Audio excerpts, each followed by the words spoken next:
লিটন, শান্ত, মিরাজরা আন্তরিক হওয়ায় ৩ ফরম্যাটে ভিন্ন অধিনায়ক ফর্মুলায় দ্বন্দ্ব তৈরির শঙ্কা নেই বললেন ফাহিম। দলের প্রতি দায়িত্ব বোঝাপড়ার কারণেই সালাউদ্দিনে আস্থা বোর্ডের।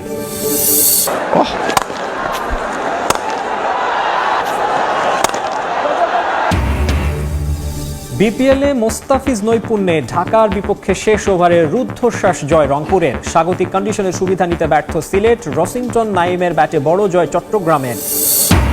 ভিন্ন ফরম্যাটে ভিন্ন ক্যাপ্টেন ফর্মুলায় দ্বন্দ্ব তৈরি হওয়ার শঙ্কা থাকে, তবে লিটন, শান্ত, মিরাজরা আন্তরিক, একসঙ্গে বসে আলোচনাও করেছে তারা, জানিয়েছেন বিসিবির cricket operations chairman Nazmul Abedin Fahim. এদিকে সমালোচিত সালাউদ্দিনের উপর পূর্ণ আস্থা বোর্ডের। দলের প্রতি নিবেদন আর ক্রিকেটারদের সঙ্গে বোঝাপড়ার কারণেই সিনিয়র সহকারী কোচের ভূমিকায় তাকে চায় বিসিবি। সিনিয়রদের দ্বন্দ্ব আর নেতৃত্ব নিয়ে ইগোর লড়াই নিকট অতীতে দেশের ক্রিকেটে অস্থিরতা সৃষ্টি করেছে। ড্রেসিং রুমে স্থিতিশীলতা আনতে শান্তকে দায়িত্ব দিয়ে এক অধিনায়ক নীতিতে ফেরে বাংলাদেশ, কিন্তু আবারও সেখান থেকে সরে গিয়ে ৩ ফরম্যাটে ৩ ক্যাপ্টেন করেছে ক্রিকেট বোর্ড। টেস্টে নাজমুল হোসেন শান্ত, ওয়ানডেতে মেহেদী হাসান মিরাজ আর টি-20তে লিটন দাস। আপাত দৃষ্টিতে সব ঠিকঠাকই মনে হচ্ছে, কিন্তু অনেকেরই ধারণা ৩ জনের মতের অমিল কিংবা ড্রেসিং রুম নিয়ন্ত্রণের তাড়না থেকে ঘোলাটে হতে পারে পরিস্থিতি। একজন মানুষের হাতে দায়িত্ব থাকলে কোনো ঝামেলা থাকতো না, 2 জন থাকলেও কিছু ঝামেলা হওয়ার সুযোগ তৈরি হয়ে যায়, 3 জন হলে তো আরও ঝামেলা হওয়ার সুযোগ তৈরি হয়ে যায়। ওরা 3 জন মিলে কিন্তু বসেছে কেমন করে বাংলাদেশ ক্রিকেটকে আমরা আরেকটু ডেভেলপ করতে পারি। এতে বোঝা যায় ওরা যে খুব কমিটেড নিজেদের ব্যাপারে এবং দলের ব্যাপারে এবং বাংলাদেশ ক্রিকেটের ব্যাপারে, যে ওদের পারস্পরিক যে রিলেশনশিপ সেটা খুবই ভালো। ওরা খুবই দায়িত্বশীল। ড্রেসিং রুমে রয়েছে কোচদের আধিক্য। Head coach Phil Simmons, pace bowling coach Shaun Tait, spin coach Mushtaq Ahmed, fielding coach James Pamment, batting coach Mohammad Ashraful আর আলোচিত সমালোচিত সিনিয়র সহকারী কোচ মোহাম্মদ সালাউদ্দিন। সিন্ডিকেট সহ নানা অভিযোগের চাপ সামলাতে না পেরে কিছুদিন আগে যিনি পদত্যাগ করতে চেয়েছিলেন, অভিজ্ঞ এই কোচের উপর অবশ্য আস্থা রয়েছে বোর্ডের। আমরা তো ডেফিনেটলি ওকে বলেছি যে আমরা নো ম্যাটার হোয়াট আমরা পাশে আছি এবং we are happy with what he is doing.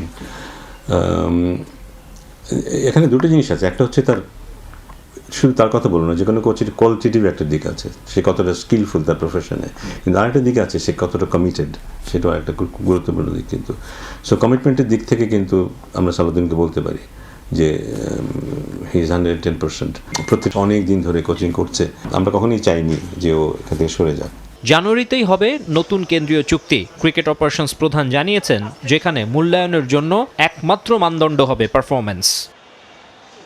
এবারে বিপিএল ম্যাচের খবর। বিপিএলে শ্বাসরুদ্ধকর ম্যাচের শেষ ওভারে মোস্তাফিজ নৈপুণ্যে ঢাকা ক্যাপিটালসকে 5 রানে হারিয়েছে রংপুর রাইডার্স। আগে ব্যাট করে 5 উইকেটে 155 রান করে রংপুর, জবাবে 4 উইকেটে 150 রানে থামে ঢাকার ইনিংস। 50 করে ম্যাচ সেরা হয়েছেন রাইডার্সের মাহমুদুল্লাহ রিয়াদ। মোস্তাফিজের এই বোলিং যদি কলকাতা নাইট রাইডার্সের ম্যানেজমেন্ট কিংবা সমর্থকরা দেখে থাকেন, তাহলে কিছুটা হলেও আফসোস করেছেন। শেষ ওভারে ঢাকা ক্যাপিটালসের জয়ের জন্য দরকার ছিল 10 রান, হাতে ছিল 6 উইকেট। ক্রিজে ছিলেন মিঠুন সাব্বিরের মতো অভিজ্ঞ ব্যাটার, কিন্তু কাটার মাস্টারের নিখুঁত বোলিংয়ের সামনে অসহায় আত্মসমর্পণ করেন দুজন। শেষ ওভারে মাত্র 4 রান তুলতে পারেন তারা। হারের শঙ্কা দূর করে দুর্দান্তভাবে রংপুর রাইডার্সকে জয় উপহার দেন কাটার মাস্টার।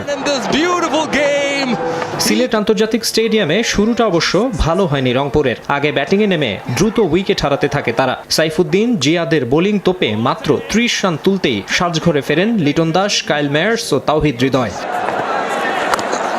ধীরে ধীরে গুছিয়ে ওঠার চেষ্টা করে মিকি আর্থারের দল। দাউদ মালান ধীর গতিতে খেলেন 33 বলে 33 রানের ইনিংস। তবে কিছুটা মারমুখী ছিলেন মাহমুদুল্লাহ রিয়াদ। তার 41 বলে 51 রানের ইনিংসটাই দলের লড়াইয়ের ভিত গড়ে দেয়। আর খুশদিল শাহের 21 বলে 38 রানের ক্যামিওতে 150 পেরোয় রাইডার্স। 156 রানের টার্গেটে খেলতে নেমে দারুণ শুরু করে ঢাকা ক্যাপিটালস। ওপেনিং জুটিতে আসে 54 রান। রমনুল্লাহ গুরবাজ 31 ও আব্দুল্লাহ আল মামুন করেন 20 রান।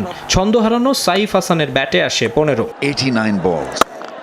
তবে এক প্রান্তে দারুণ খেলতে থাকেন অধিনায়ক মিঠুন, তুলে নেন 50ও। শামীম পাটোয়ারি ও সাব্বির রহমানরাও সঙ্গ দেন। তবে শেষ দিকে বৃথাই গেছে মিঠুনের অপরাজিত 56 রান। 5 রানের দারুণ জয়ে টেবিলের 2-এ রংপুর রাইডার্স, আর মাত্র 1 জয় নিয়ে 5-এ ঢাকা ক্যাপিটালস।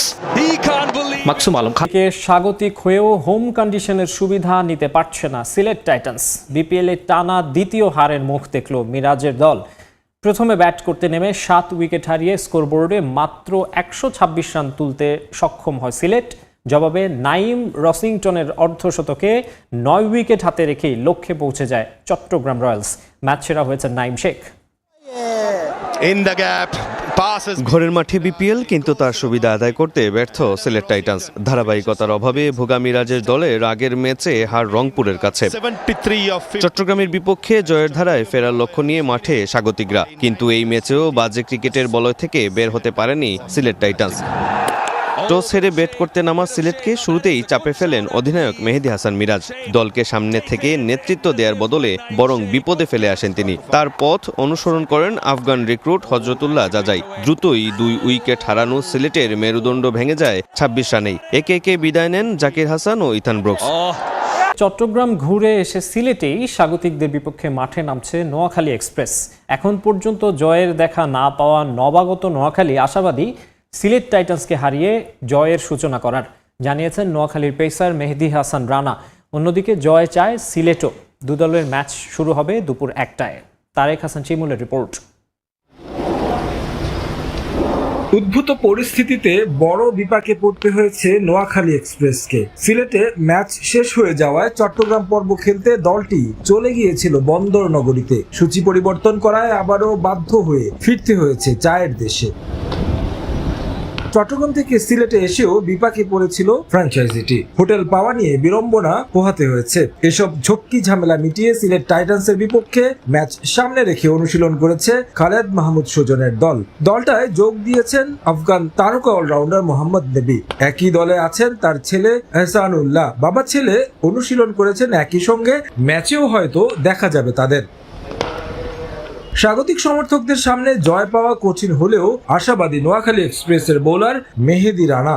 হারছি এটা তো আসলে এখনো কিছু বলতে চাচ্ছি না। একটা ম্যাচ জিতার পর আসলে সবকিছু ঠিক হয়ে যাবে আমি আশা করি। আর ব্যাটিংটা আমাদের মনে হয় ব্যাটিংটা আর একটু ভালো করলে ভালো হয়, বলারদের জন্য সহজ হয়ে যায়। তো আমাদের দিন শেষে কিন্তু ব্যাটসম্যানরা রান করতে হবে। রান করতে পারলে আশা করি যে বলারদের জন্য ইজি হবে। সৌম্য ভাই, নই ভাই আসছে। আশা করি যে টিমটা আরও অনেক ব্যালেন্স হয়েছে আমাদের ব্যাটিং সাইড। আর অলরাউন্ডারের যে একটা ছিল ওইটাও আমাদের নই ভাই আসছে। আলহামদুলিল্লাহ খুব ভালো হবে আশা করি।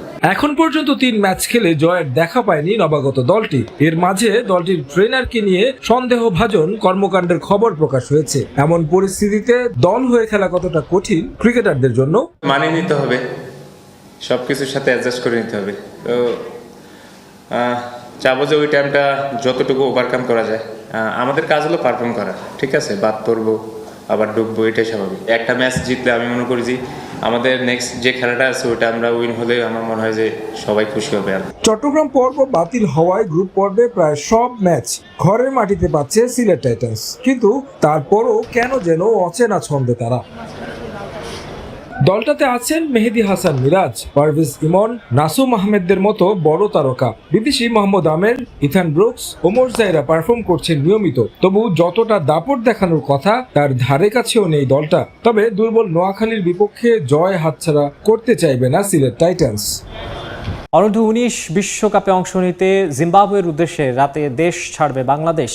আগামী 17 জানুয়ারি ভারতের বিপক্ষে ম্যাচ দিয়ে শিরোপা পুনরুদ্ধারের অভিযানে নামবে আজিজুল হাকিম তামিমের দল। 15তম বারের মতো যুব বিশ্বকাপে অংশ নেবে বাংলাদেশ। এবারের আসরের আয়োজক জিম্বাবুয়ে আর নামিবিয়া। বাংলাদেশের জন্য কন্ডিশন একেবারেই আলাদা, তবুও লম্বা সময়ের প্রস্তুতিতে আত্মবিশ্বাসী কোচ নাভিদ নওয়াজ। এবার বিশ্বকাপে এ গ্রুপে ভারত, নিউজিল্যান্ড ও যুক্তরাষ্ট্রের সঙ্গে খেলবে যুবারা। কদিন আগেই এশিয়া কাপে ভারতকে হারানোর অভিজ্ঞতায় স্বপ্নবাজ ক্রিকেটাররা। একই ধারাবাহিকতা ধরে রাখার লক্ষ্য বিশ্বকাপেও। 15 জানুয়ারি ভারত যুক্তরাষ্ট্র ম্যাচ দিয়ে পর্দা উঠবে এবারের যুব বিশ্বকাপের। এই সংস্করণে 2020 সালে চ্যাম্পিয়ন হয় লাল সবুজের প্রতিনিধিরা। দ্বিতীয়বারের মতো শিরোপা জয়ের স্বপ্ন দেখছে অনূর্ধ্ব-19 দল। এবারের বিশ্বকাপের ফরম্যাট অনুযায়ী 4 গ্রুপের শীর্ষ 3 দল যাবে সুপার 6 পর্বে। এরপর সেমিফাইনাল শেষে আগামী 6 ফেব্রুয়ারি হারারেতে ফাইনাল ম্যাচ অনুষ্ঠিত হবে।